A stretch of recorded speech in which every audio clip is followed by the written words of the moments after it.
Another idea which I really like, and some people may have seen this if you haven't, this is about movement as physical activity, that with more and more technology, we need to be charging our devices. So why can't we do it this way?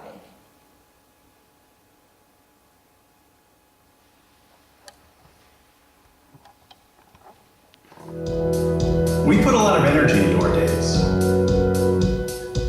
What if we could get some of that energy back? Ambi is a wearable device that captures the energy from your motion throughout the day and turns it into power for your phone. Your movement is your power. And that's about it. That's all there is to it. Wait, cut. That's it? Yeah, you move and you plug. This is supposed to be a 3-minute video. You're killing me. Tejas, Mike, and I met during our engineering PhDs at Northwestern. We all had the same problem. Our phones would die before the end of the day. So many people have this problem. Over the past year and a half, we've refined the technology inside Ambi. We've optimized the power generation components to the point where we can still produce significant power while maintaining a small form factor. You don't need to be an athlete, any motion will charge it. We knew we were onto something when Ambi kept winning crowd favorite prizes at business competitions. Everyone kept asking if they could get one. People love the idea of taking control over their charging habits. It frees them from the wall and motivates them to get moving. Ambi is designed to just fit into your life. Its shape matches the curves of your body, and it's easy to slip into your pocket or pop into your purse. If you live in a city, you probably walk enough to extend your phone's battery life by 3 hours. If you also go on a run or maybe go cycling, you can extend it by 6 hours. The more you move, the more power you get. Or you can use Ambi to charge your wearable devices, or any other device that charges via USB. But you don't need to use the power right away. You can store it for however long you want, and use it when your devices need it most. Now we know that everyone's different, and some people move in some pretty creative ways. So we've designed an accessory kit that lets you move just about any way you want. We can't wait to hear how you use Ambi. If you want to know how much power you're getting out, you can check the companion smartphone app. It lets you track the energy you've generated along with the calories you burned. With Ambi, you're producing green energy. We've got fully functional prototypes being tested by our pilot customers, and they love them. We're continuously collecting feedback and making improvements, but now we need your support for the final step, to move Ambi towards full-scale manufacturing. We're so excited about what's to come. One day, our technology can be integrated directly into smartwatches, fitness trackers, and other crazy wearables that haven't been invented yet, so you never have to plan ahead. But it all starts now, so join us. Help us bring Ambi to the world. Is that better? Yeah. Can I get one?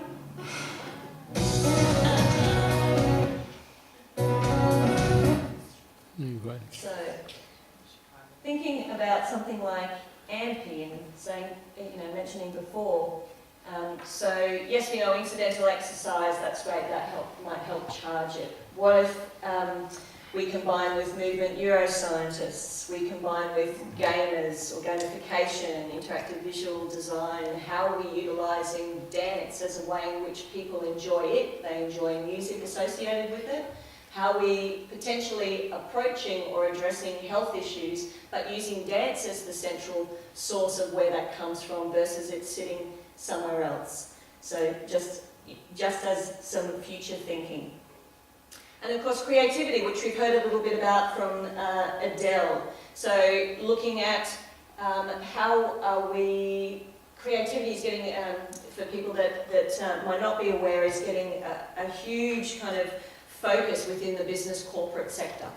So where it used to be innovation is kind of like the dead buzzword. Now it's creativity. And so looking at actually why is creativity so central or essential to 21st century workforces and the challenges that our new worlds are actually presenting to us. So how do we use, and again, the definition of not, it's creativity of thinking that we're discussing here in that way. So having to advocate and change the thoughts that a lot of people have that probably they would see about basically everybody in the room, that, well, you're all creative people because you're either dancers or related to dance, or you create or you choreograph or whatever that might be. That actually, we know sometimes that people within creative arts might not necessarily be that creative in that definition of a word. We have the full spectrum as any other industry does. But certainly from the creativity of thinking perspective, how are we actually viewing what we could do or learn in that space in its application to other areas, because it's so inherent. So in actually describing processes that we would sit down and go through to, for example, put on a show, that the way in which we work interdisciplinary, multidisciplinary, transdisciplinary, however you want to define it, how we work in that way, adapt to change, pull together, something doesn't work, we problem solve, find what we can, address it, the show must go on, we're sharing with each other different ways in which to come together to produce something as an output at the end of the day. And often what I see in my work within some aspects of business or corporate sector is that they're not used to working that way. They're used to working within their discipline, in that focus, and don't necessarily identify that their creativity of thinking or that they're creative because they're not considered to be an artist in that way.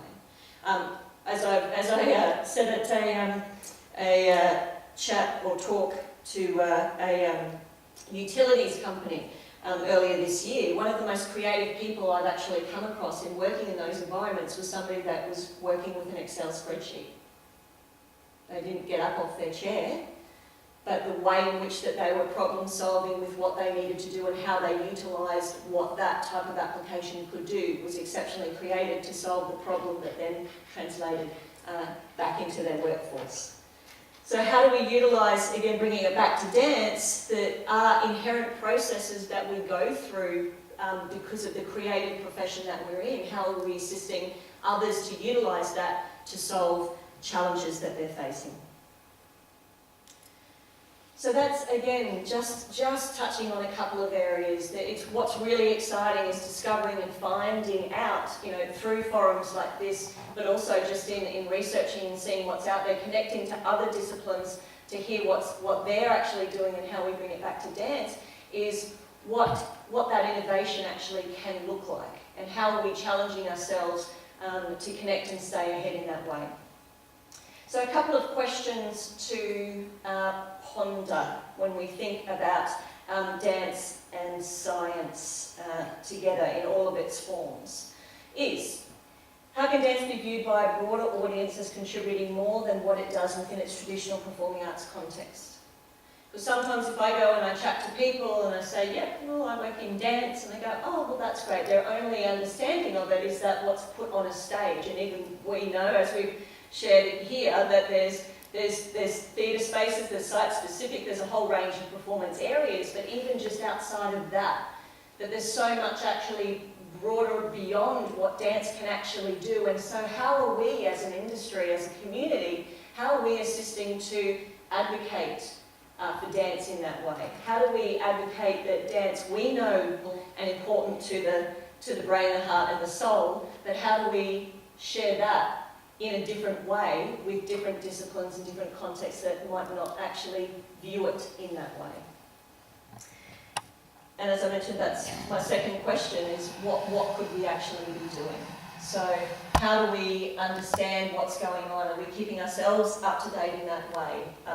You're probably a portion of the population that is, because you're sitting in the seats right here in understanding what is happening within dance science. But broader than that, back in our respective places that we work, how am I, for example, as an educator, ensuring that I'm integrating the questioning, the ability to be aware within training contexts?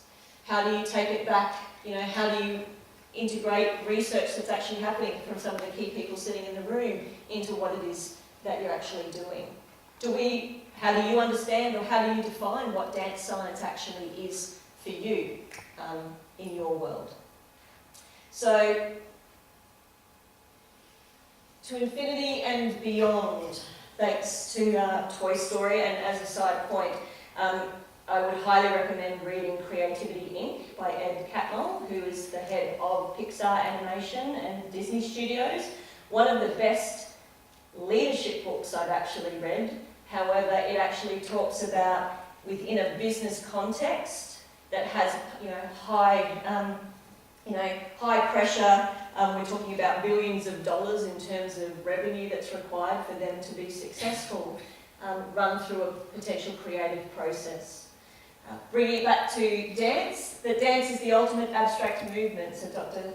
Susan Weisner, a dancer and digital innovation fellow at the University of Virginia.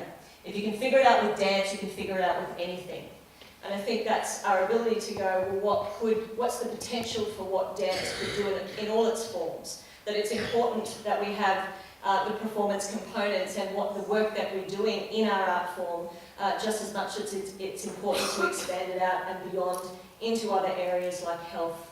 And ultimately that the number of potential applications is staggering. So it could be through medicine, to movies, and right through to national defence, which is happening as well.